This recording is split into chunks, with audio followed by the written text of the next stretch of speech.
Go. Okay, so our project novel is Secret Sun, and we're focusing on mainly the impact of Westernization on contemporary Moroccan society and what it's done to Moroccan society. And we named our project The Rise and Fall of Youssef El Maliki, who is the main character who kind of goes through all of these social changes that are happening in contemporary Moroccan society. Secret Sun tells the story of Youssef El Maliki, who lives with his mother in the slums of Morocco.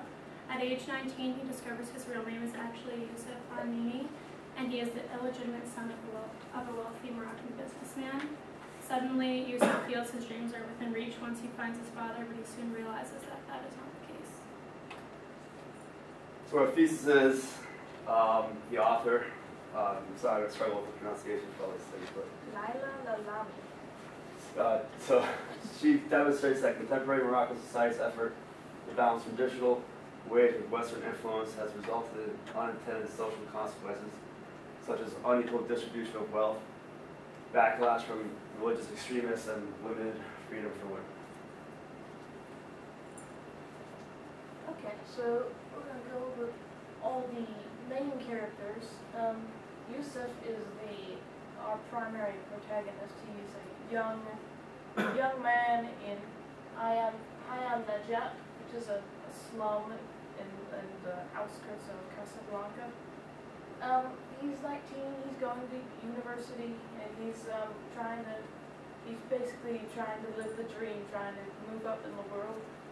And he's got a little bit of a heritage issue. He does not really know who his father is. He's believed that his father is this man El Mekki, and he's starting to get down. He gets doubts about his heritage because of his blue eyes, kind of a clue that he's got some Arab lineage when all of the people around him are Berber. And so then we have Rashida, who is Youssef's mother, and she is sort of the woman that's been cast out of her family for shameful reasons. Well, what she did was she got together with Nabil Amrani, and they had a baby when they weren't supposed to, when he was married. And well, her family just sort of decided to disown her, and as would be a very sort of extreme traditional way of doing things. And so she had to keep her pregnancy secret. She had to move, and she had to just sort of survive in the slums and raise her child, who is Youssef. Nabil is Youssef's father, who Youssef soon finds out is his biological father. He's a wealthy businessman who lives in Casablanca. When he was younger, he had an affair with Rashida while he was married, and she was working for his mother, so she was kind of like a maid working in his house, and he soon finds out that he has a son 19 years later, and that's Youssef when Youssef shows up at his doorstep. Amal is Nabil's daughter with his legitimate wife, and she becomes Youssef's half-sister. She studies at a university in California, so she's kind of seen as the more modern woman, opposed to a traditional woman in Moroccan society. She has an American boyfriend, which her family disapproves of, but she still feels like it's her right to do what she wants, despite her family's wishes. And she's determined, headstrong, and she, like I said before, she's more modern, opposed to a traditional woman. So these are secondary characters. They play an important role in the book, but they're not as important as the last four we just talked about. But you have a team. He's the leader of the party that is mentioned a lot in the book. In the beginning, it's there in the beginning, in the middle, it kind of goes away at the end, it plays a huge role. You got Ben Abouad, who's a liberal journalist. He's a friend of Youssef's father, who also at the end of the book becomes a relevant character when he is assassinated. You have Mati and Amin, who are Youssef's best friends growing up. He hangs out with them a lot, and they're part of the struggle between who Youssef really is he going to hang out with them, he's going to leave for his father to stay in Casablanca. Then you have Malika, who's more of a smaller role, but he's Nabil's wife. She's just there complaining basically the whole time, and gives them all a lot of struggle, and same with Yusuf because she finds out who he is, and that's probably a big factor in what happens when Yusuf leaves his father, or his father leaves him.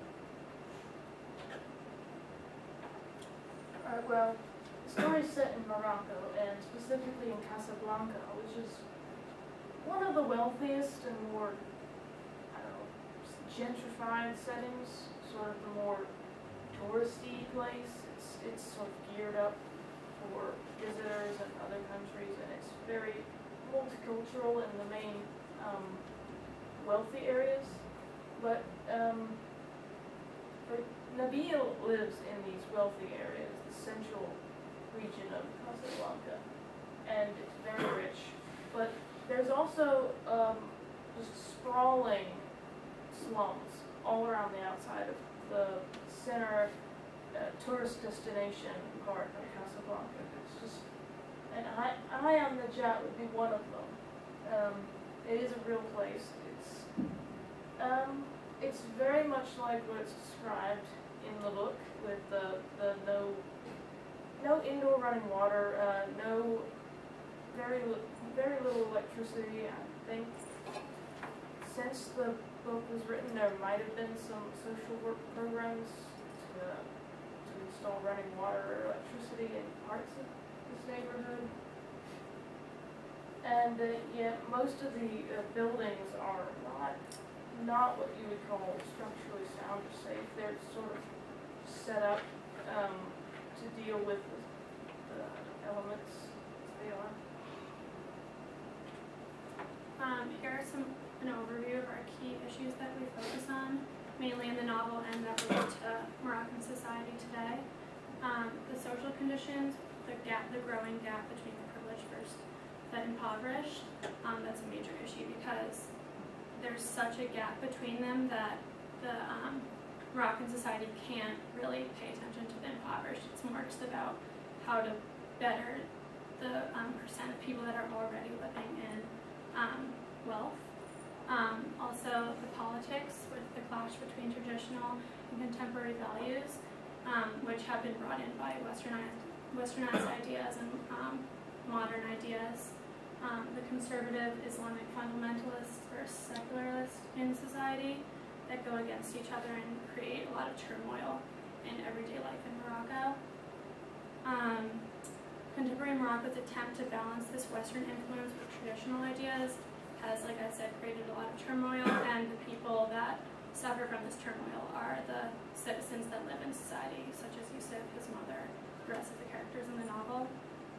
Gender inequality is also a major issue in Morocco today and in history. The status of women has become kind of overlooked when in a society that's going through so much change, has so much other stuff to deal with, that the status of women has kind of been put lower in importance to pay attention to. However, there has been a lot of feminist movements and women's rights activism that have made some progress so far, but also have received like a lot of setbacks since it's not the main concern. All right. Well, I'm going to talk about the social conditions aspect of Secret Sauce and Morocco, particularly how I'm going to cover some of the background of the social problems in Morocco. Here are some statistics first about where Morocco stands currently. The average income, the average income for Morocco is about $1,500 US dollars per inhabitant, which is right about in the middle for the world. But however, it's only 124th place on the Human Development Scale, which places it behind every single Arab country except for Sudan, Djibouti, and Yemen, which,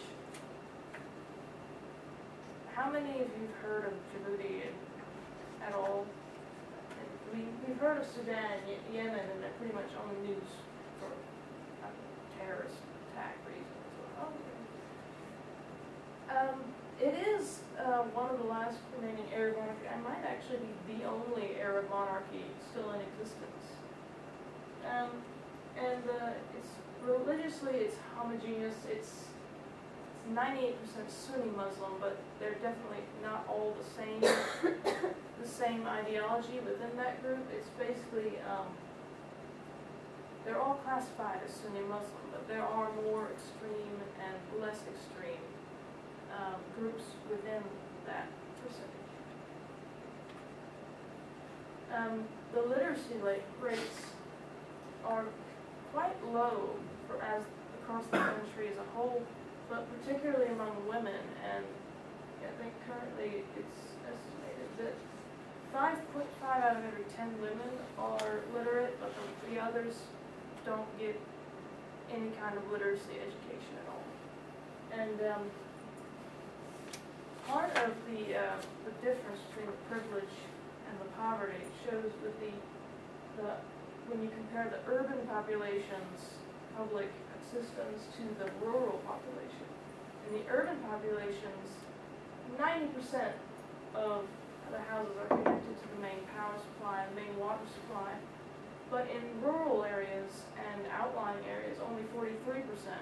So there's a huge gap between the basic means of survival people have. So, starting in the 1960s, there was a push within Morocco's political system, within parliament, to basically to seek first world status. They acknowledged that they had a lot of problems with poverty, and so they started implementing public housing programs, public water resource programs, educational programs, and this also tied in because the social reforms began happening at the same time that the Berber people, the Amazigh, started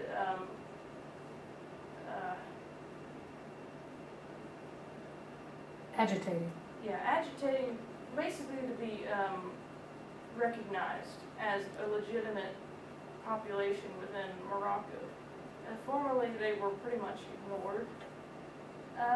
So one of their main issues they had was that the Tamazight language was dying out, and people were being basically pressured to speak Arabic. There was really nothing in Tamazight, and so they sort of jumped on the same train as the social reform programs, and ended up getting basically a pluralist society in the 1980s, where it was sort of a multicultural and it was an appreciation of multiple cultures in Morocco, and it was identified as Morocco being a mix of all these different peoples. All right, the politically, Morocco has been a monarchy for a very long time. The king at the time of Secret Son would have been King Mohammed VI. And before that, during these social programs, it was his father, King Hassan. King Hassan was not quite as respected as King Mohammed VI because he sort of threw his power around a bit more. He was sort of more direct. He opposed a lot of the women's issues. He opposed a lot of certain things, and it took a lot of fighting from the parliamentary branches of the government to get things past him.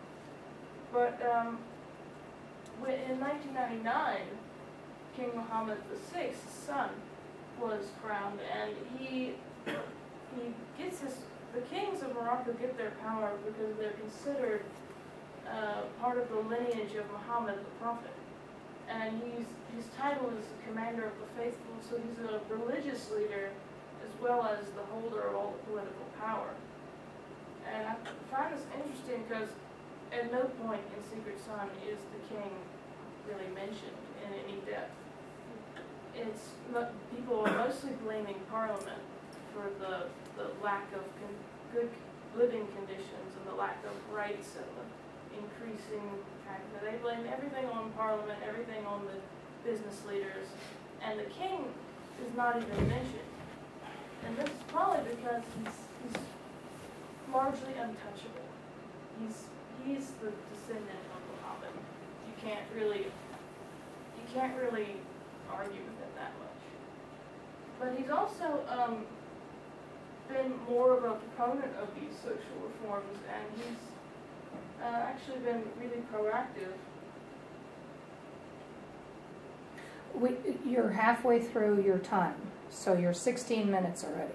All right, well, he's a proactive king. He made an open apology for the strict rulings that his father made, and he's sort of done some sneaky things. It's been suggested that he's been so proactive because he doesn't want the people to turn against him, and he doesn't want to lose his political power. And part of this reason is the money. The money is important because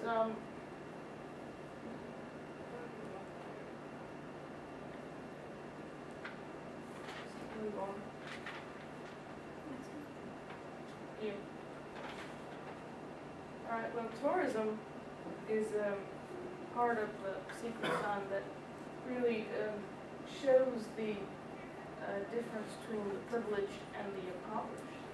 There's the clean side of Morocco, the side that's been kept safe and kept tourist friendly, and then they pretty much hide in the other areas. And this is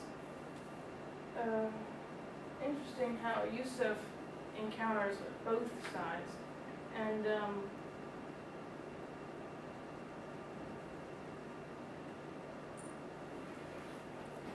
Julia, you're going to have to speed through your portion to allow the other two to go on. okay, well, Just give us the bottom line. all right. The bottom line is in the 2000s there were reports that reevaluated how these social programs went about, and they found that the impact of them was not very viable. There was not enough resources. There just wasn't enough money to possibly improve the conditions for all the people that they were supposed to improve upon. And so this realization sort of came out to the public within Morocco, and it sort of caused a lot of unrest in the early 2000s, and a lot of dissatisfaction. But it's interesting because even though there was a lot of dissatisfaction, there wasn't really this was the same time period as the Arab Spring in Tunisia and Egypt, and there was the economic conditions, the socioeconomic conditions were pretty much about the same as in Morocco. But there was some factors that prevented it from really taking off and becoming a major overthrow of the king or the parliament, is that all the powers in parliament are split in a plurality, and they're all pretty much fighting at each other. There's an Islamist party that's significantly powerful, but none of the parties in parliament hold more than 14 seats at one time. And the real power really lies with King Mohammed, and he's basically keeping up his image as a good and wise king who's interested in the well-being of his people. So no one's really going after the real holder of the power. It's a lot of bickering. Okay, we're going to have to cut this out and go to the next one. Alright, so basically, my topic was the Islamic fundamentalist whiplash. Henry, can you move over Yeah. closer? Thank you. Go next. It's basically like Julia said, Morocco is a constitutional monarchy. The chief of state is King Mohammed VI, and there is a prime minister, Abdelia Ben Ben Kirane. Ben Kirane. So King Mohammed holds absolute power. He's both a secular leader and the commander of the faithful. As of 2011, Morocco adopted a new constitution, and its main purpose was basically to convince the people that the king's power was being lessened and that there would be more of an opportunity for Parliament to have a say, and not just the king. Even though he has done good things, or has tried to do good things with his father, there's still this dissatisfaction between a lot of Moroccan people. So there's three types of Islamist movements in Morocco. So first you have the guys that try to work with the government. You have two main groups. The first one is the Party of Justice and Developmental. And the second one is the Civilizational Alternative Party. So the PJD for short is the largest single party in the Moroccan parliament. They hold 14 seats, but they are ironically kind of the only party that has a say in parliament. They're the only Islamist party that has a say in parliament. They try to stay within so that their voice can be heard, even though their voice doesn't carry much value. That's the reason why they work with the government. And the Civilizational Alternative Party, that's like the second biggest group, although they don't hold any seats in parliament. They're basically the only Islamic group that supports the king, while you have the PJD, who is opposed to it. They switched their political views recently. Secondly, you have the both violent and non-violent political movements that are outside the political realm. These involve, I'm not even trying to say, but that's why I wrote it up here. These guys who are basically Al-Qaeda-based terrorist groups. And then your second group is the Civilizational Alternative Party. Well, that's not true. The second group is the Justice and Charity Party. They make up the largest Islamic movement that's active outside of the political realm. So they're not in parliament, but they have a huge following that tries to fight against the king and tries to change things. They firmly oppose the monarchy, but the interesting thing is that they do not support violence. So they're directly opposed against violence. You'll never see them doing bombing, no suicide, anything like that. Unlike these guys, who are your most radical group, they believe that they practice Islam in the face of a pagan society, and that must be violently confronted. They seek to destroy the monarchy, the state, and the society that's attached to it. And your last segment is those. The last segment is those who believe that Islam is a personal choice and they forego politics altogether. These last two groups they come together in the name of Islam to fight your secular groups, which is the monarchy and the king's, boys, I guess I'll put it. But this group they're really relevant. They're called the Movement for Invitation and Information for Islam, and they just practice Islam. They don't try to preach anything. They don't try to fight the government or politics or anything like that. So reasons for change, as seen in Secret Sun. Morocco is not perfect. You have corruption, poverty. You have the rich staying rich. It's kind of almost like what this country's been going through, 1% kind of thing. That's huge in Morocco. A quote from the book is, "Government has outlawed so many things, soon they'll outlaw making with it." And that's coming from Yusuf al-Meki himself when he's with his father, who is part of the 1%. So fundamentalism in Secret Sun. You have Al-Azid, which is the party. There's probably one instance in the book where that word Al-Azid is mentioned, and from there they're mentioned as the party. He's led by a team. So the interesting thing is that at first they're not a radical group. You meet a team, you meet the party. You think they're just kind of like a political group that's outside the realm of the parliament.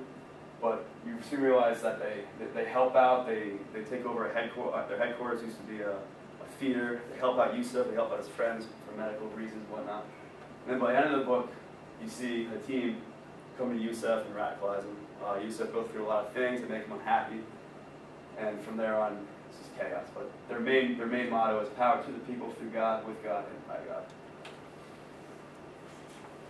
So a big event in Morocco in the past decade, I guess, is Casablanca bombings of May 2003. What you had is you had suicide bombers detonate 5 bombs in 5 different locations. You had 14 men that were involved in this suicide. 3 of them actually get away and are arrested and interrogated. But the attacks were directly aimed at the Moroccan regime. But the interesting thing is that the locations of the targets were diverse. They included tourist destinations, Jewish-owned restaurants, businesses, and community centers, a club where middle-aged Moroccans go to drink and socialize. So when they caught the three that fled the scene, who made it out and weren't involved in the bombings, their testimony revealed that they basically taught to despise the Jews, the West, and the Moroccan regime, specifically because they do not follow Islamic, traditional Islamic doctrine. So Morocco has been considered recently a producer of terrorists. You have participation in Moroccan jihadists all over the country, I mean all over the world basically at this point. And it's interesting because basically Morocco is a northern African country. It's kind of close to Egypt and all those other, crazy countries that have been going through a lot of turmoil. But the wars in both Iraq and Afghanistan have really fueled terrorism and jihadists in Morocco. It's used as kind of an excuse for these people to go out and try to cause chaos. So 50 terrorists helped been dismantled in 2005 is an example of the extent to which terrorism has been going through Morocco. Things like 9/11, global jihadism has really been another reason for these people. That's how basically 9/11 was the stepping point for suicide bombing, and from there it was popularized and became a thing. I'm going to be talking about gender inequality as seen in Secret Sun and the status of Moroccan women in a changing society. The stereotype of women in Morocco, they're viewed as emotional, weak, and obedient to men, and women who fail to adapt to the social construction put themselves at risk for being marginalized by the rest of society. And equality has not yet been achieved on the domestic front or in the private sphere or in the household is basically what the private sphere is. And although they've gained some freedom in the workplace, they still have a lot more to gain in their social life and in the public sphere. A lot of the subordination of women to men is a product of public segregation, restriction of women to the private sphere or the domestic sphere, and the control over their behavior, and things like the appearance, the way they dress, the way they act in public, what they're allowed to do, what they're allowed to say. The code of honor and shame exists in Morocco, and basically what it is, it's a set of restrictions that are placed on women, and some of these restrictions include women have to be completely pure before marriage and be strictly devoted after marriage, meaning that they don't have the right to divorce their husbands, and divorce is only an option when men request it.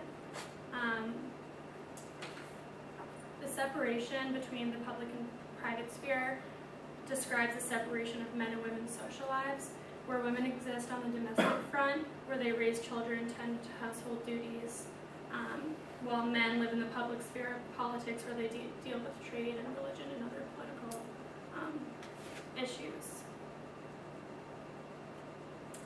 Moroccan feminism is not a central topic in the book, but it can kind of be seen if you look at the characters on a deeper level. But today in Morocco, the feminist movement has triggered a lot of social changes that have tried to make advancements in the public sphere.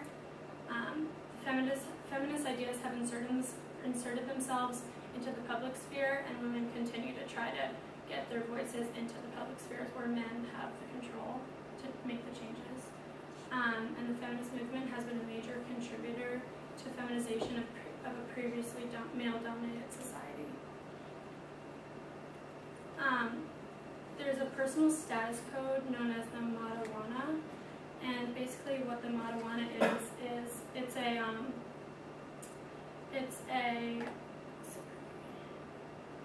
it's a reform that there have been recent reforms made to this personal status code, which have led to advancements in women's rights. However, it has also limited women in society.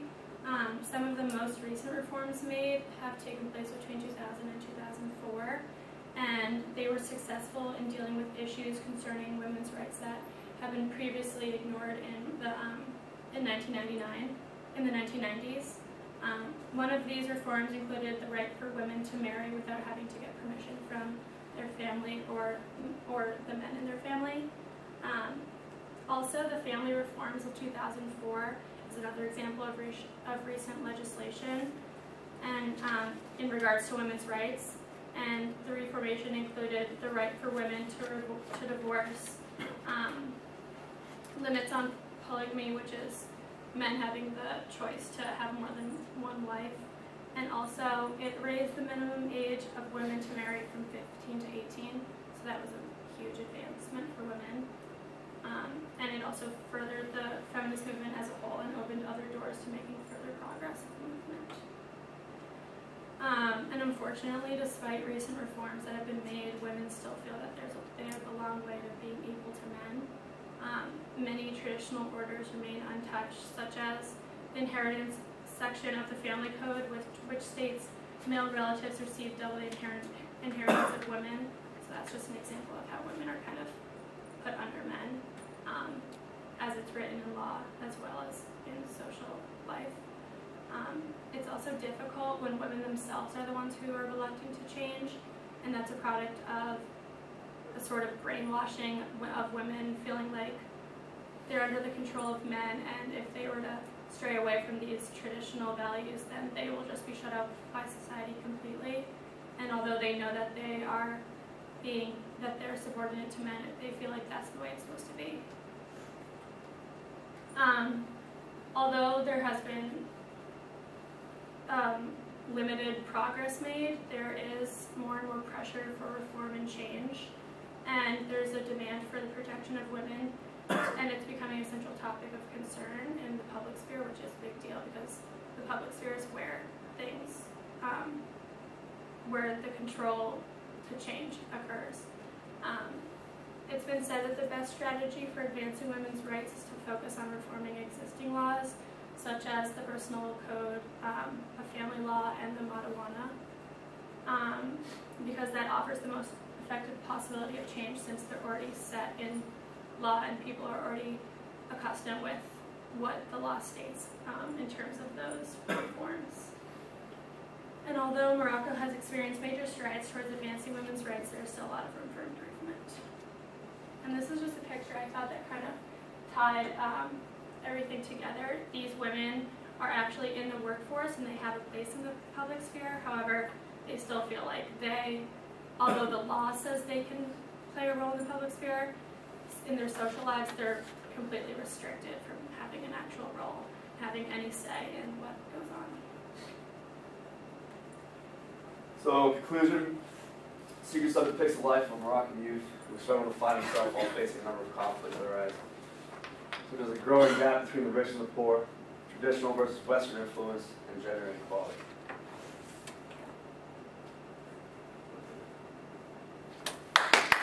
Oh, I'm sorry. Secret Sun is a novel that focuses on the conflicts that arise when a traditional society such as Morocco attempts to make room for modern contemporary ideas. Individuals within this community are forced to adapt to these changes, and oftentimes it does not go smoothly. The many different views that exist within a society make it very difficult for there to be a successful balance between traditional and contemporary ways. So this is the passage I chose. I chose this passage because basically the book is really about Yusuf al-Mekki / Yusuf al-Mardi. So he stared at the name for a long while, wondering what kind of person Yusuf al-Mardi was. His existence until that moment had been nothing more than a role. He had played the part of Yusuf al-Mekki, lived in his house, eaten his food, slept in his bed, and gone out with his friends. But all along he had been Yusuf al-Mardi. That was who he really was. If you could be Yusuf al-Mardi, he would not have to play any part at all. He could be at long last himself. And it's just a picture that kind of depicts the traditional, the modern Morocco, or the real, as Julie said, the real Morocco, clean Morocco. All right. Thank you very much, and let me tell you your time. 35 minutes. Okay. So you have to trim a little bit, right? It's